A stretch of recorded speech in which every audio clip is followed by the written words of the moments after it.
সমস্ত কিছু রেডি করে মায়ের চুল বাঁধা হয়নি, তাই এখন চুল বাঁধছে বাস স্ট্যান্ডে এসে।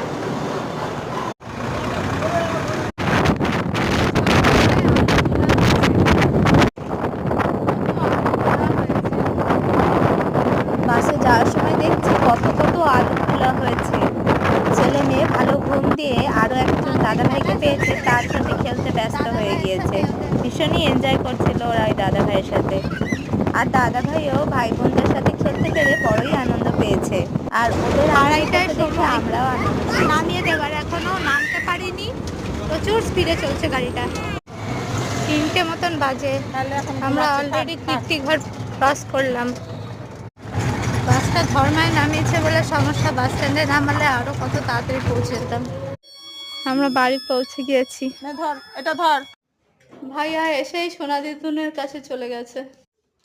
কতক্ষণ ধরে জার্নি করে ফিরলাম। সুদীর্ঘ 2.5 মাস পরে যখন ঘরে ফিরলাম, দেখলাম মা একদম সমস্ত কিছু গুছিয়ে পাট করে রেখে দিয়েছে।